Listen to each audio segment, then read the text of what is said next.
My own husband and his mother tried to convince everyone I was losing my mind just so they could steal my entire inheritance. For weeks, I was trapped in my own home as they hid my things, twisted my memories, and tried to break me. They even tricked me into signing the very papers that would strip me of my freedom and my fortune. But what this greedy pair didn't know was that a retired psychologist has a few tricks up her sleeve.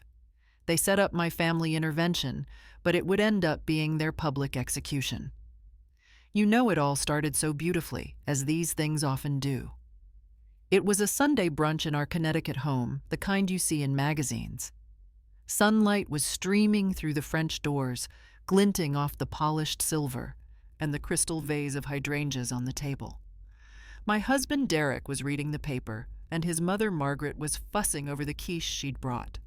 On the surface, it was perfect. Too perfect. That was the first sign. Margaret set a slice on my plate, her smile as bright and hard as a diamond. She mentioned how much I'd loved the movie we all saw last weekend, a new historical drama. I told her gently that we hadn't seen it. We'd stayed in and watched an old black and white film. She just laughed a light tinkling sound and patted my hand. She insisted we had, that I must be getting forgetful. She went on about a specific scene in such detail, and Derek, without even looking up from his paper, murmured in agreement with her. He said of course we saw it, and that I'd even commented on the costumes.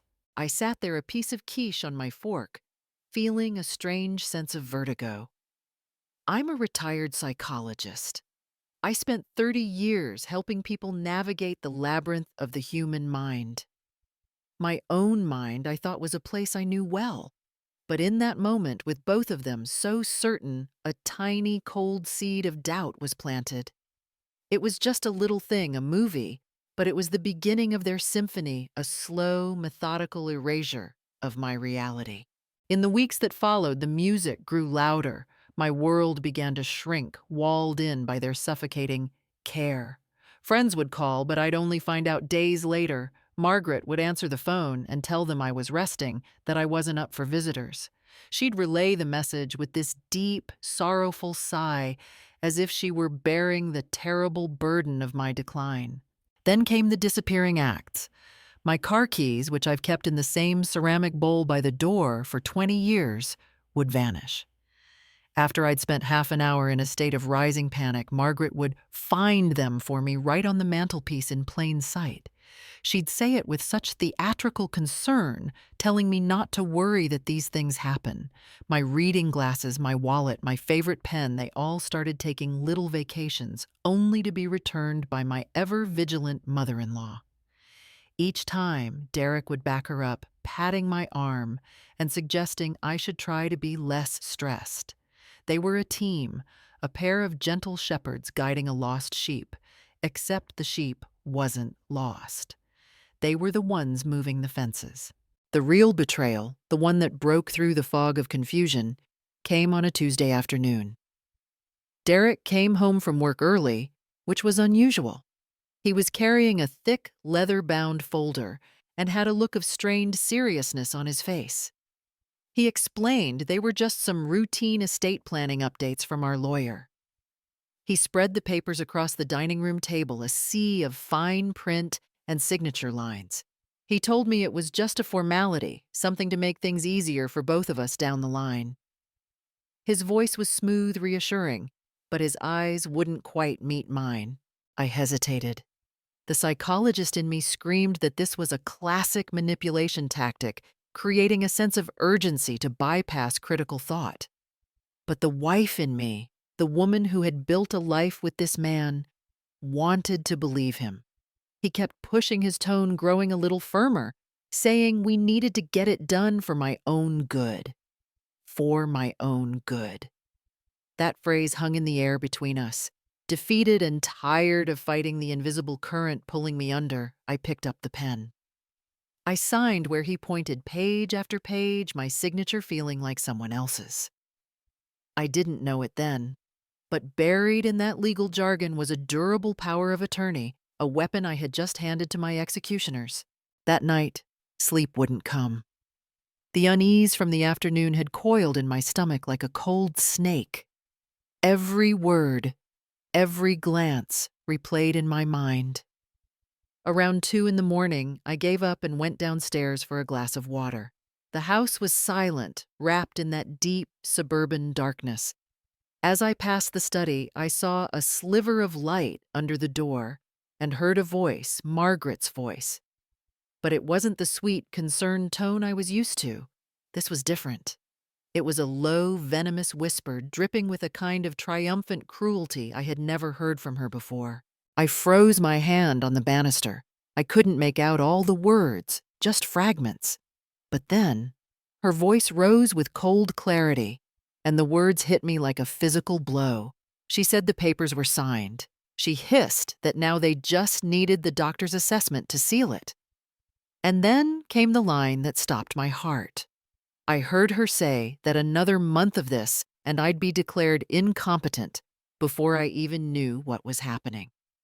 By the way, if you're enjoying the story so far, please consider subscribing so you don't miss what's next. We'd also love to hear your own story if you'd like to share it with our community. Now, let's get back to it. I don't know how long I stood there on the stairs, frozen in the cold silence of my own home. It could have been minutes or an hour. The shock was a physical thing, a sheet of ice spreading through my veins. But as I finally crept back to my room, something else took over. The part of me that had been a wife and a daughter-in-law receded, and the psychologist, the analyst I had been for 30 years, came roaring back to life. The grief was still there, a hard knot in my chest, but it was now encased in a layer of pure, cold clarity. They had made a critical error, they had shown their hand, and they had mistaken my kindness for weakness. I didn't sleep. I spent the night mapping their behavior, reevaluating every conversation, every misplaced item, every patronizing smile. It was no longer a fog of confusion. It was a data set of calculated abuse. By the time the sun rose, I had a plan. I was no longer their victim. I was their clinician, and they were my case study. The next morning, I came down to breakfast and played the part of the woman I was yesterday, slightly confused, a little fragile. Derek was hiding behind the business section of the newspaper, and Margaret was already there humming as she arranged fruit on a platter. I let the silence stretch for a moment before I made my first move. I looked at Derek. My head tilted with what I hoped looked like genuine bewilderment. I told him I'd been thinking about those papers from yesterday, and something was bothering me. I asked him if he could explain the specifics of Section 3B again, something about a change to the inheritance tax code the lawyer had mentioned. I told him I seemed to have forgotten the details. Of course, there was no Section 3B. It was a phantom, a little probe sent into enemy territory to see what it would hit. It hit a nerve. I saw a flicker of pure panic in Derek's eyes before he could hide it. He lowered the newspaper, and the man who was usually so smooth and confident began to stammer. He fumbled, trying to invent a plausible lie on the spot, something about asset protection and trusts, but his explanation was a tangled mess that completely contradicted the vague reasons he'd given me the day before. He couldn't look at me. Instead, he excused himself and made a frantic call. I knew who was on the other end. Sure enough, Margaret arrived 20 minutes later, a storm of manufactured concern. She swooped in, patted my hand, and launched into her own explanation of the non-existent Section 3B. Her story was better than Derek's, more polished, but it was different. And in that difference, I had my confirmation. They weren't just manipulative, they were amateurs. They hadn't even bothered to align their lies. It was time for Phase 2 of my plan. As Margaret was spinning her web of deceit, I put a hand to my forehead and let out a little gasp. I said all the stress was making me dizzy, that I just couldn't keep anything straight anymore. It was the performance of a lifetime. I excused myself, claiming I needed to lie down. In the safety of my bedroom with the door locked, I retrieved an old burner phone I'd kept from a particularly difficult case years ago. My hands were perfectly steady as I dialed the number. My old friend and former colleague, Dr. Lena Petrova, answered on the second ring. Lena isn't just a psychologist. She's a forensic psychologist. She's an expert in untangling the most twisted minds. I didn't waste time with pleasantries. I whispered into the phone that I had a situation. I told her I was going to play the part of a patient and I needed her to be my director. There was a brief pause and then Lena's calm, steady voice came back, telling me to proceed with the session. She understood immediately. My little probe had worked, but it also had consequences. Sensing they'd been exposed, or at least that I was becoming suspicious, Margaret and Derek's campaign became more aggressive. The subtle gaslighting was replaced with overt psychological warfare. They started questioning if I'd taken my blood pressure medication in front of me, sighing about how my memory was getting worse. My mail started disappearing altogether, with Margaret explaining she was holding it for me so I wouldn't get overwhelmed. They began having loud, worried conversations just outside my door, openly discussing my worsening condition and the need to take action soon. They were accelerating their timeline. The 1-month deadline I'd overheard was shrinking. And in that moment, I realized my performance couldn't just be convincing. It had to become terrifyingly real. I had to become the unhinged woman they wanted me to be because it was the only way I was going to survive. My strategic retreat began the very next day. I had to bury the competent, analytical woman I was and become the caricature they were trying to create. It was the most difficult role I've ever had to play, but my freedom depended on it. I started small. I'd stand in front of the television, holding the remote, and just look at it with a profound sense of confusion until Derek would get up with a heavy sigh and turn it on for me, explaining its function as if to a small child. I left the burner on under the kettle on the stove, letting it whistle until the whole house was filled with the sound, and Margaret could rush in to save the day, chiding me gently for being so forgetful.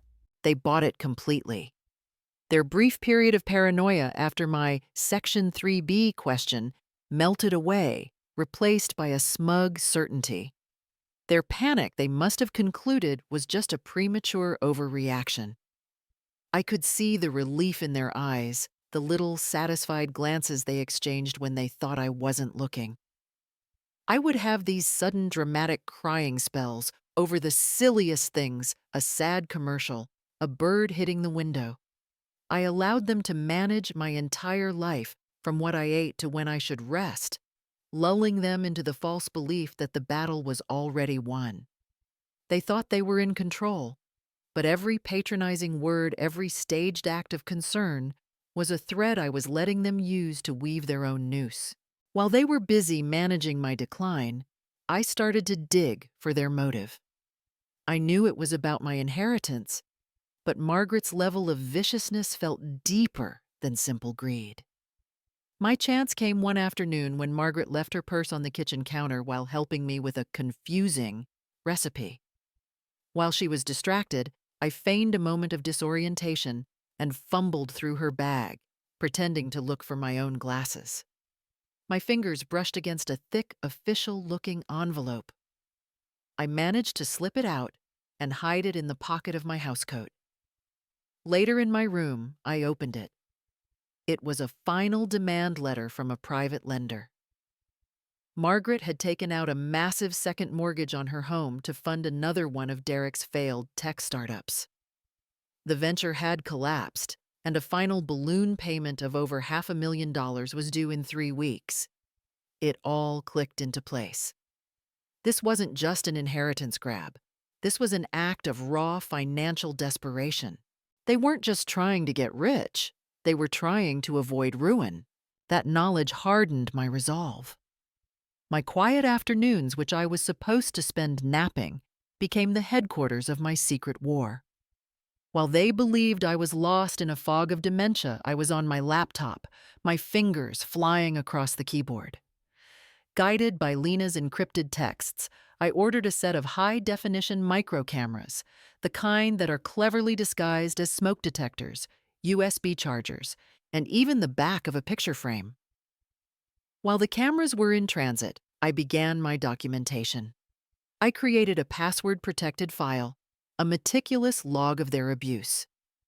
Every instance of gaslighting, every lie, every forgotten conversation was recorded with the date, time, and their exact words. I was building a case against them one piece of data at a time. The cameras arrived in a discreet package addressed to a name I'd made up. The next morning, while Derek was at work and Margaret was at the grocery store, I installed the first one. I replaced the innocuous family photo on the living room mantelpiece with a new one in a slightly thicker frame. The tiny lens was perfectly positioned to capture the entire room. That evening, their arrogance fueled by my flawless performance made them careless. I was upstairs in my room pretending to have a headache, but I was really watching a live feed on my laptop. I saw Margaret pour them both a glass of wine, her expression triumphant. She looked at Derek and scoffed, her voice dripping with disdain. She told him I was so far gone I wouldn't know a stock certificate from a grocery list. She said that once they had the guardianship, the very first thing they would do is sell my father's stock portfolio to cover their debts. I just sat there watching as my own husband nodded in agreement, a predator ready to feast on the life I had built. The damning video of Margaret and Derek plotting to sell my assets was the final piece of evidence I needed. Over the next week, I sent Lena everything, the video files, my detailed logs of the gaslighting, and a copy of the fraudulent power of attorney. In return, she gave me a set of instructions. It was time to set the stage for the final act. My performance of a helpless, confused woman reached its peak. I was giving them exactly what they wanted, making them feel so secure in their victory that they wouldn't see the earthquake coming. They took the bait. I watched on my cameras as they finalized the last piece of their plan. Margaret made the call, scheduling a family intervention for the next day. They had handpicked a therapist, someone they clearly thought would be sympathetic to their narrative of a loving family, trying to save their matriarch from herself. They discussed it in the living room, their voices filled with a grotesque mixture of feigned sympathy for me and giddy anticipation for their payday.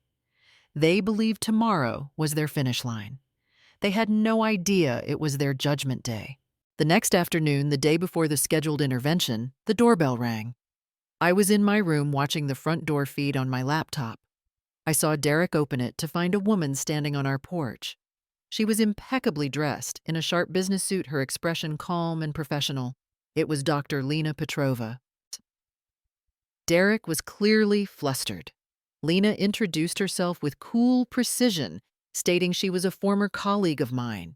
She explained that she'd heard I was going through a difficult time and was in the neighborhood, so she was stopping by as a professional courtesy to offer a second opinion. Her cover story was so plausible, so perfectly tailored to their world of appearances, that they had no choice but to let her in. Margaret came into the hall, her smile stretched tight with suspicion, but Lena's credentials and calm demeanor were disarming.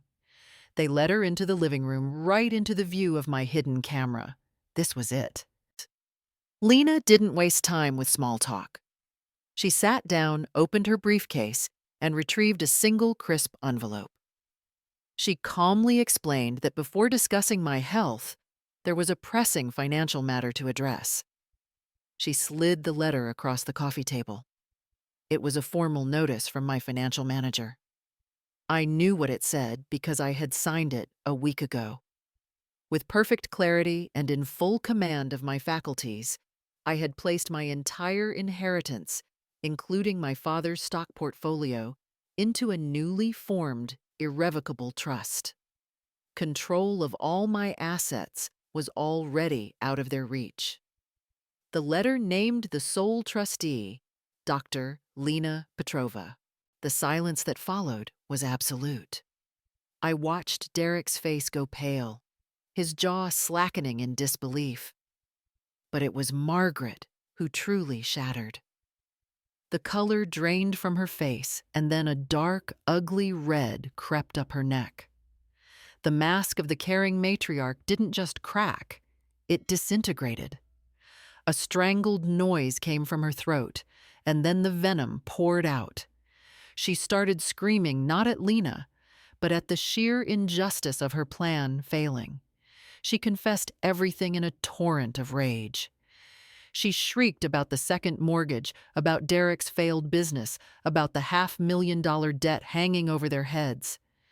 She spat out years of deep-seated resentment for my wealth, my home, my life, all things she believed rightfully belonged to her son. It was a full, ugly confession exposing the raw pathology that had been hiding beneath her pearls and cashmere. And Derek just sat there horrified, finally seeing his mother not as a loving parent, but as the monster she truly was. That was my cue. As Margaret's tirade dissolved into ragged sobs, I walked into the room. I wasn't the confused, fragile woman they had spent months creating. I was calm. My posture was straight, and my voice was steady. They both stared at me as if they'd seen a ghost. I looked directly at them, my gaze unwavering, and informed them that the intervention was still on for tomorrow. But then I added that it wouldn't be for me. I was taking control. I told them Lena would be present as my advocate. The therapist they had so carefully selected would also be there. They were trapped. The stage they had built to orchestrate my final humiliation was now the setting for their own public reckoning. They sat there powerless, their conspiracy in ruins, terrified of what the morning would bring. The night before the intervention was the longest of my life, but for the first time in months, I slept soundly. Their fear was a palpable thing in the house, a thick, suffocating blanket of dread that I could finally breathe through.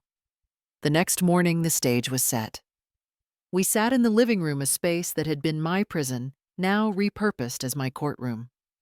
Margaret and a pale, hollowed-out Derek sat on one sofa. Next to them was the therapist they had hired, a woman named Dr. Albright, who looked professional and deeply uncomfortable. On the opposite sofa sat Lena and me. The battle lines were drawn. Margaret, ever the performer, insisted on speaking first. She launched into a tearful, pre-rehearsed monologue about her deep concern for me, her voice trembling with false emotion. She spoke of my decline, my confusion, and her desperate, loving attempt to get me the help I needed. It was a masterful performance filled with carefully chosen therapeutic language designed to paint her as a saint and me as a tragedy. She was playing to her audience of one Dr. Albright. I let her finish, letting the lies hang in the air for a moment, thick and poisonous. When the room was silent, I didn't raise my voice. I didn't weep or rage. I simply looked at Lena and then at Dr. Albright and said that it was time to review the evidence. That was Lena's cue. She calmly opened her laptop and connected it to the large television on the wall. The screen came to life, and what appeared was not a family photo, but the first slide of a professional presentation. Lena began to speak, her voice the epitome of clinical authority. First, she presented a timeline, a meticulous, date-stamped log of every gaslighting incident, every lie, every act of manipulation I had documented. With each point, I saw Dr. Albright's pen begin to move faster, her expression shifting from neutral concern to sharp focus. Next, Lena put up a slide detailing the classic psychological tactics of coercive control, isolation, reality tampering, induced dependency. She gave a textbook analysis of their behavior, turning their cruel personal attacks into a cold academic case study. Margaret began to shift uncomfortably, the color draining from her face. Derek just stared at the screen, looking like a man watching his own autopsy. Then came the final phase. Lena announced we would now review the audiovisual evidence. The first video played. It was a clear shot of Margaret moving my keys from the ceramic bowl by the door to the mantelpiece, her movements quick and furtive. The next clip showed Derek pressuring me to sign the legal documents, his hand covering the text, as he told me it was just a formality. I could hear a sharp intake of breath from Dr. Albright. The final video was the one from the night before last. The audio was crystal clear as Margaret scoffed about me being too far gone to know a stock certificate from a grocery list. We all watched as my own husband nodded in agreement to the plan to sell my father's portfolio to cover their debts. The screen went black, but the images remained hanging in the horrified silence of the room. The judgment, when it came, wasn't from me. It was from the very professional they had hired to validate their lies. Dr. Albright slowly lowered her pen and looked at Margaret and Derek, her face a mask of cold, professional fury. She informed them that what she had just witnessed was not a family in crisis, but a calculated campaign of profound psychological abuse. She then stated her voice, leaving no room for argument, that as a mandated reporter, she had a legal and ethical obligation to report this to the authorities. That was their true punishment. The condemnation didn't come from their victim, but from the impartial authority whose approval they had desperately sought. In the ensuing wreckage, I finally spoke. My voice was quiet, but it filled the entire room. I delivered the consequences not with anger, but with the surgical precision of a final diagnosis. I informed Derek that my lawyer would be filing for divorce in the morning. I told Margaret that a drive containing all the video evidence would be sent to every member of our extended family by the end of the day. I would not be pressing legal charges. Their punishment wouldn't be a courtroom. It would be the social ruin they would face in the community that valued appearances above all else. They would be forced to live with the truth, exposed and shamed. I was reclaiming my home, my autonomy, and my identity not with a triumphant shout, but with the quiet, unbreakable finality of justice served. After they were all gone, Dr. Albright to file her report. Margaret and Derek to face the ruins of their lives. Lena and I sat in the profound silence of my living room. The air, which had been thick with tension and deceit for so long, finally felt clean. There was no celebration, no triumphant toast. There was just a quiet, shared understanding that the war was over. That evening, we sat at my computer, attached the video files to an email, and sent it to a list of every aunt, uncle, and cousin in the family. We didn't add any commentary. The evidence spoke for itself. The fallout was immediate and catastrophic, exactly as you'd expect in a community built on pristine appearances. The story, corroborated by Dr. Albright's professional report and the undeniable video evidence, spread like wildfire through the manicured lawns and private clubs of our Connecticut suburb. It wasn't just gossip. It was a verdict. Margaret and Derek became pariahs overnight. Invitations to charity galas were rescinded. Their names were quietly dropped from the guest lists of upcoming weddings. They were the ghosts at every social gathering their story whispered about in hushed, horrified tones over cocktails at the country club they could no longer enter. For people who had built their entire world on the foundation of public perception, it was a fate worse than any prison. Their alliance, forged in greed, crumbled under the weight of their failure. I heard through my divorce lawyer that Margaret, in a final venomous act, blamed Derek for everything. She disowned him, casting him out to save herself from the sinking ship. Broken and publicly shamed, Derek simply disappeared. He packed a bag one night, left his keys on the counter, and left town without a word to anyone. As for Margaret, her carefully curated life unraveled completely. The lenders called in their debt, and she was forced to sell her beautiful home to cover it. She ended up in a small, nondescript apartment on the other side of the state, a bitter, isolated woman stripped of the status she had worshipped and sacrificed everything for. The months that followed were a time of profound change for me.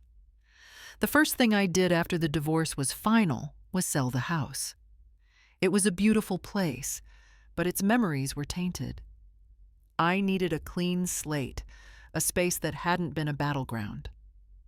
I moved into a smaller, brighter home closer to the city and reconnected with the life I'd put on hold for so long. But I knew my journey wasn't just about escaping the past. My experience, as painful as it was, had given me a new purpose. With Lena's expert guidance, I used a significant portion of my now secure resources to establish a nonprofit foundation, one dedicated to providing free legal and psychological support to victims of elder abuse and gaslighting. I had the knowledge, the resources, and the empathy. My pain was going to become someone else's shield. The final scene of that old life, and the first of my new one, took place at the Foundation's official launch. The room was filled with friends, colleagues, and supporters, a community of caring people who represented the exact opposite of the world I had left behind. Lena stood beside me as I stepped up to the podium. I felt vibrant, confident, and finally truly at peace. I looked out at the sea of hopeful faces, and I didn't speak of revenge or betrayal. I spoke of resilience. I told them that the stories we tell ourselves are the most powerful forces in our lives, and that we must never surrender the role of narrator to someone else. I concluded my speech with the one truth I had learned in the deepest, most absolute way. The most powerful thing you can do when someone tries to rewrite your reality is to become the author of your own story. They say living well is the best revenge, and for a woman like Clara, that was certainly true. Her true victory wasn't just in the exposure of a cruel plot, but in the quiet reclamation of her own story. She reminded everyone that the deepest strength is often the most underestimated, and the sharpest mind is the most formidable weapon. True justice, she proved, wasn't about screaming in anger, but about methodically turning the tables and letting the truth speak for itself. But sometimes showing them exactly who they messed with is a very close second.